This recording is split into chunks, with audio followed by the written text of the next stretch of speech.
We need like everyone put your hands in. Let's go. We've been working toward this for so long. Let's start with introductions. As Stephanie finishes getting her. Okay, let's start with introductions. My name is Jonathan Reed. I'm director of programs with Next Gen Men. My name is Ali, Youth Program hang on, Coordinator. hang on. I'm going to start again. My name is Jonathan Reed. Welcome to our learning resource about creating safe and effective online community building for gender based violence prevention with masculine identifying youth. Passing it to you, Stephanie. Hello, everybody. My name is Stephanie, pronounced she, her, and I am the manager of youth programs and partnerships at Next Gen Men, and I'm happy to be here with all of you. Over to you, Allie. Last but not least, my name is Ali, Youth Program Coordinator at Next Gen Men, particularly holding it down on Next Gen Men Alliance. So what we want to start with is a snapshot of who we are and how we got to be doing what we're doing in terms of community building with young people online. So really quickly, Next Gen Men is more than 10 years old. And for the first several years, our work revolved around in-person programming, mostly developing, delivering, and evaluating gender transformative programming with middle school masculine identifying students. That's a lot of jargon to just say we were almost always in person in school with grade 7 and grade 8 boys talking about primary prevention, mental health and well-being, healthy relationships, consent, gender equality, those kinds of topics. Next Gen Men focuses on figuring out those effective entry points for bringing boys and men into the conversation. Focuses on a strengths-based approach, so really seeing not boys as problems to be fixed, but as shared leaders in the conversation, and on operating with the idea that relationship is the medium through which we do everything that we do. And with those three things in mind, something really significant happened. You might remember in the spring of 2020, all schools closed. And we still had this mission of supporting boys' well-being and working with them to challenge gender-based violence. But all of a sudden, we didn't have a context in which to do it. So we were still in relationship with boys in our communities. And essentially, they told us, if you want to work with us and support us, we are on Discord online. And so that brought us onto the platform Discord, again, more than 5 years ago. At first, it was the summer of 2020. It was called NGM Summer Camp. Then it got rebranded as NGM Boys Club. And then finally, youth co-created the name NGM Alliance, which is what it's called today. And so what we did really is anchored ourselves on where are young people, what are they telling ourselves? And that brought us to this pivot. And in the midst of the pandemic, which then brought us into the online space. Our community looks vastly different from 2020 to now. I mean, it's really had quite the evolution. And over those 5 years, we've had over 10,000 hours spent on our voice channels, hanging out, gaming, connecting, all those different pieces. And we're almost at 900,000 messages sent since we started the server in 2020, which is crazy, absolutely wild. And so a part of this evolution has been figuring out and evaluating our community. And so last year we did an evaluation of 2024, getting interviews with 18 of our members, doing a bunch of different photo voice activities, things like that. And within that evaluation, we found that in 2024 alone, we had 240,000 messages sent. And on average, our youth are spending 72 collective hours together a week, gaming in our voice channels, hanging out, art events, trivia nights, movie nights, things of that nature. So it's been quite the evolution, and we're really proud of where we've gotten to. Before we get into what we do and how we do it, we wanted to introduce you to the idea of why does this matter? So first of all, something that we've become increasingly aware of in our work online is that male-dominated online spaces like gaming, like short-form video content and sub-communities online can be spaces where hostile sexism is really normalized. And we see that in like hyper-competitive gameplay, derogatory language, in like the memes and the jokes that get tossed around. And this is both relevant to boys' well-being because that impacts their sense of connection to each other, their sense of self-identity, and are they satisfied with who they are? And it's obviously also relevant to their attitudes and beliefs towards people who are different than them, like girls and women, like to us LGBTQ plus folks. So that's one of our like first things that we kind of realized is sexism, which is sometimes effectively challenged, or yeah, I'll just leave it at that. Sort of challenge within a school community, for example, is still finding places that it takes root in those online spaces. We know that boys are facing really distinct online threats that are happening within their online lives that is appearing on their algorithms. They're not even searching it out, it's just appearing. So, radicalization from certain extremist online communities that are on the periphery of what's called the manosphere, financial sextortion schemes, predatory gambling platforms, right? These are all something that are really ever present in young men and boys' lives today. And we know that a lot of young men and boys are seeking answers to these real struggles they're experiencing, like loneliness or trying to find purpose or trying to figure out what it means to be a man or growing up. And so oftentimes they're facing influencers who are, could be categorized as being within the manosphere, which is these sub communities online that kind of live on the periphery and often are, disguised as self-improvement, but often, and some of these self-improvement things are wonderful that they're talking about, like to be self-sufficient, to be strong, to be, determined. Those are wonderful qualities. However, sometimes it's on the other end of that, it's, cloaked with misogyny or racism or other, things as well. So, um, we know that 40% of young men aged 18 to 13 trust one or more misogynistic online influencers, who normalize views of women through a lens of dominance and entitlement. And we also know that these rigid gender expectations that are often called, these tenets of the man box, these characteristics of what's societally expected for men and boys. So things like to be self-sufficient, right? To not ask for help, to act tough, boys don't cry, seeing heterosexuality as the norm, this idea that boys and men have to be aggressive, always ready for a fight, to be dominant. We know that those man box qualities are linked to feelings of worthlessness, higher rates of violence, bullying, and negative attitudes towards women and gender diverse people. Yeah, for sure. Um, it's one thing to like see all this content being absorbed by younger people. Like, of course, on social media, they're going to be seeing these sort of rhetorics being played out and how they're absorbing it. But one thing that we've interacted with is if we see these inheritance, these normalizations show up literally while they're playing video games. Like we see it happening in real time. Like there's been countless examples. One I can think of very recently is that in like a Fortnite session, like these 13, 14-year-old boys who are like navigating, gaming experiences, creating relationships online, they're using like very homophobic terms. They're like, oh my god, that guy is so gay, like he like, took me down. Like it'd be terms like this where they're not being very conscious of what they're saying, but they're saying it because they're hearing it in other ways and it's manifesting in moments where they're not really realizing what they're saying. And sexism kind of plays the same part. Like on Valorant, there's a huge abundance amount of skins, and there'll be particular skins that are more animated or more colorful or more vibrant. And I would have like a lot of youth come to me. It's like, oh no, we can't play with that skin. Those skins are dedicated for shorties. We're dedicated for girls or girls in gaming. So they have these stereotypes that are being brought into their minds, and they're really repeating it or manifesting it or practicing the narratives in these gaming spaces and spaces that are often overlooked, and more importantly, spaces where they live in the most, where Stephanie kind of mentioned a little bit earlier. So on one hand, we have not the inevitability, but we have the possibility for sexist ideas, homophobic, transphobic ideas to start to take root. On the other hand, or kind of on the same piece, we have deep levels of engagement with boys and young men. Like that, they're tuning in, they're dialing in, they're like downloading content, they're engaging, like they're paying really, really close attention to these online spaces that they inhabit. And that for us suggests just the importance of youth serving organizations really committing themselves to meeting young people where they actually are, especially where these boys and young men, where they might not be showing up with that level of attention or care or engagement in the classroom, for example. They're there online and they are keen. We've seen this firsthand for more than 5 years. They're keen to be brought into these conversations and to connect with each other and also have meaningful conversation.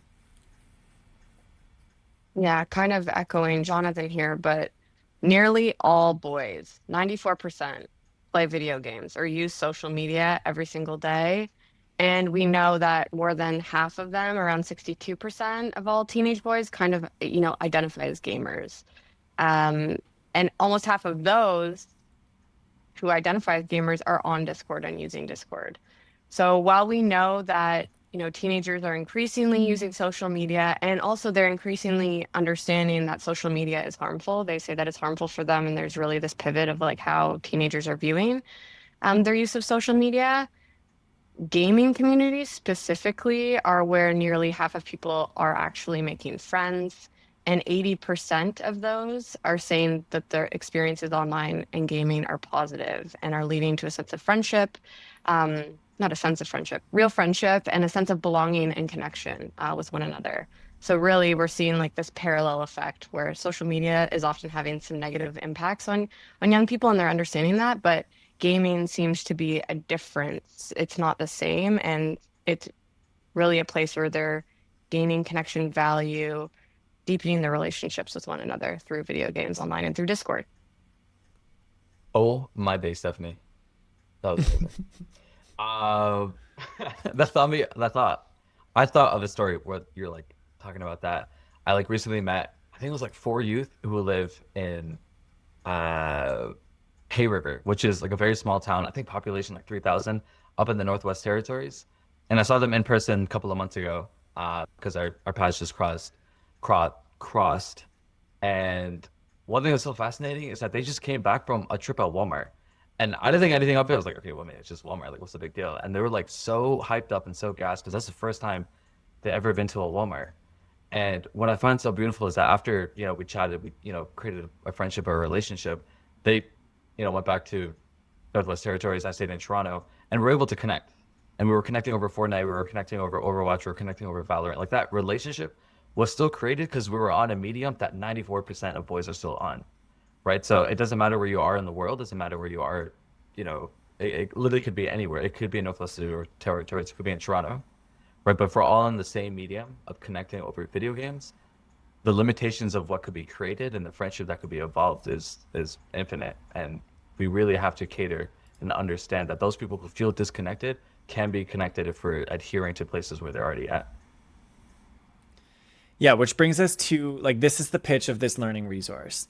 First of all, that um, sexism, homophobia, trend like the like negative and harmful attitudes and behaviors to minoritized groups are alive and well, and they're being fostered online. Secondly, that young boys and young men are deeply engaged in those spaces. So, if we're really talking about primary prevention, we really want to encourage youth serving organizations, whether you're working with boys, whether you're working with 2S LGBTQ youth, or some other, community group or identity, but like it doesn't matter what it is, but that primary prevention for violence can take place really effectively, and it needs to take place through online community building with young people. Over 5 years, we've seen firsthand the tremendous impact this has on boys themselves and also the shifts that has in how they think about people who are different than them.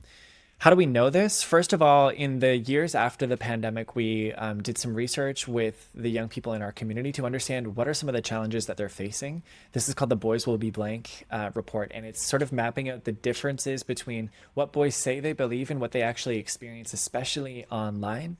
You can find out more about that at nextgmn.ca/reports.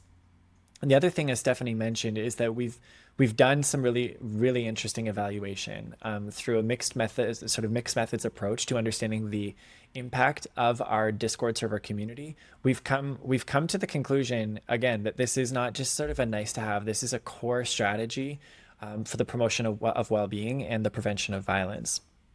So just to give you a snapshot of some of what we heard in that report, the first, like I've already kind of touched on, is that, and this is not this is not new information, but the idea that supportive peer community can be a protective factor and help reduce stigma, especially for masculine identifying youth.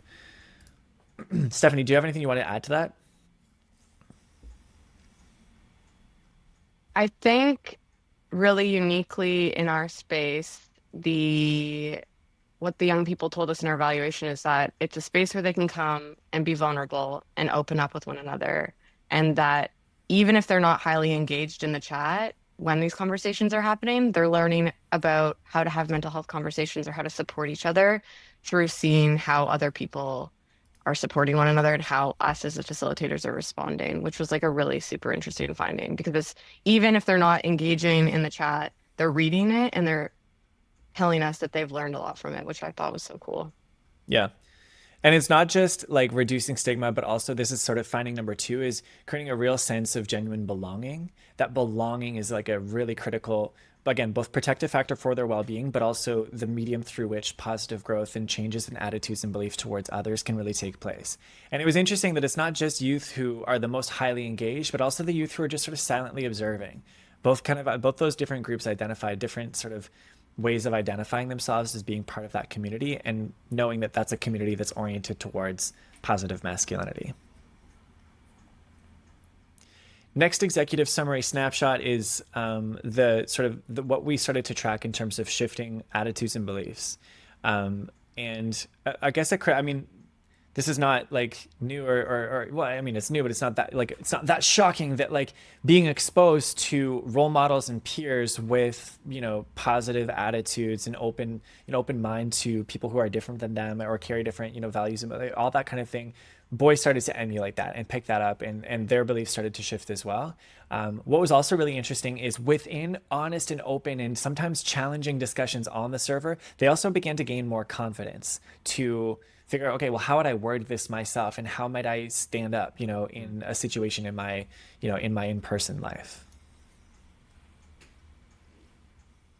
I thought something super interesting. As speaking of like how you're absorbing knowledge, and then how these youth are absorbing knowledge and how they're not participating in the conversation but still participating by observing the conversation. I was talking to one of this youth, and I was like having a conversation support channel where we were talking about some like mental health thing that this one youth was going through, and then like randomly mentioned, like, oh, it's pretty cool that you asked that question, and that question then opened up a conversation. And I was so confused for a second. I'm like, wait, I don't remember seeing your name in the conversation, but like, how do you know about this conversation? He was like, oh, I'm always like reading the Discord messages. Like, I know like you just sold your car, and I never told him I sold my car. Mm-hmm. And to me, I was really taken aback. I'm like, these youth are actually reading a lot of these messages, and they're absorbing much out of it, and we have no idea like what these people are looking at, what or how they're reading this information. But the fact that they keep on referring back to it, the fact that they're still observing and learning from it, and they're reporting back to us, like, oh, we tried this out, and then we're like shocked, like, oh, I had no idea you were part of this conversation. So it's really cool that we can't see them be a part of the conversation, but they're still there and they're still active and still looking for some guidance with not just the facilitators, but the other members within the server. Yeah. And then lastly, sort of executive finding, number 4 is just how these different pieces, like their own mental health and well-being, shifting attitudes and beliefs, a sense of belonging, a sense of confidence, and like all of those things were mapped onto who they were becoming as young men, and especially offering them an expansion of possibility, and that sensation of expansiveness that I can be, ambitious and tough, and I can also be sensitive and responsive, and so that like this idea of like, of whatever you want to call it, dominance, control, aggression, that like they can hold that and hold like generosity and gentleness to the people around them. Those two things can coexist because they coexist in our community because of the way that we, approach that strengths-based piece on masculinity and meeting young people where they actually are. Anything else to add to that? I feel like Stephanie, you might have something. No pressure. Yes. I think for me, it's been just incredible to hear from young people talking about that expansion of possibility for themselves, but also that expansion and possibility of how they consider other people. And something we love a quote. So I'm just going to read a quote from one of our participants in the evaluation, and one of the members of our server. He said, talking about the server, it has taught me to be more mindful and more open-minded and more encouraging and stuff. If I'm talking with my friends about it, I can be like more supportive or whatever than if I wasn't in the server. I'd probably be less so, or I wouldn't know how to approach it. And he's specifically talking about like supporting other people and being able to open up and be vulnerable in that way. So I just think that quote really illustrates the magic of the space that we've created, and yeah, lucky to be a part of it. Yeah, 100%. Which brings us to, we want you watching this to be part of this project as well. Not necessarily to be part of our own Discord server, but to be part of this emergence of capability, capacity, awareness, and commitment to supporting young people in the online space. Knowing that their lives are indelibly intertwined with the internet, how do we as youth serving organizations working on nurturing their best selves, like how do we meet them there? That's what this learning resource is all about. It's about translating what we've learned over the last 5.5 years into what you can do yourself in terms of building community with young people online. So here's what to expect. First of all, you might have noticed we're recording this session on Discord itself. That's what you're looking at. The context that we are in right now, this is our Discord server. It's called NGM Alliance. And so we're approaching this with a lot of authenticity, right? We're not performing. We're not making up something that doesn't exist. Like, this is really what it is. And we're going to be honest and open about the tools that we use, the challenges that we faced, and the learnings that have come from that. We're going to orient our sessions across 4 different topics. And these are based on what we call our systems of care model. The idea being that, we have a lot that we want to do in terms of engaging boys, giving them a sense of belonging, connection with each other, a sense of leadership, and also a sense of safety online. So we have a whole set of frameworks, 4 different frameworks that we model ourselves upon. And I'll just really quickly recap. We have system of safety, a system of engagement, system of belonging, and a system of empowerment. So those are 4 different safeties that are at play. And we're going to have one video dedicated to each system where we're going to unpack what are the tools that we use, the practices and frameworks, and maybe some stories and anecdotes to sort of flesh those out and give you basically a structure within which to build up your own community and sense of care for the young people that you serve. I think it's probably worth mentioning that like systems of care was not like a model that was just created. It's like, oh, me, Jonathan, and Stephanie, we're gonna sit down and just create this thing, and then we're like, yeah, this is what's perfect. System of care was really just us looking at what the youth were already telling us and what they've already created for themselves, right? So like each component, like system of safety, like I remember having conversations of youth saying, like, oh, we should have like an onboarding channel. We should like find ways to connect with these new members coming into the server. Or system engagement or connection, we would have youth saying like, oh, we need an esports team. Oh, we need to have a Minecraft server. Oh, we need to have a Roblox server. Right? They would have youth come to us like, hey, we want to work for Next Gen Men. We want to be a part of the server. Like, we want to give back what we've learned in the past like 5 years we've been on the server and reach back to them. So all we really did was just put a fancy name on something that's already been created and played out with these youth who've been so invested and active in creating a community where everyone can thrive and feel safe and feel at home. Thank you. Another model that we've been exploring, what does it look like to integrate this? How do we uphold these different values? Is a project that we've been part of with an organization called the Students' Commission of Canada, which interestingly is Next Gen Men's first evaluation partner in our in-person school-based program going back all the way to 2014. A project that we've been working on together with a bunch of other national organizations across Canada is called the Hearing Unheard Moments Project. Hearing Unheard Moments is about getting to the roots of what we call grievance-based violence.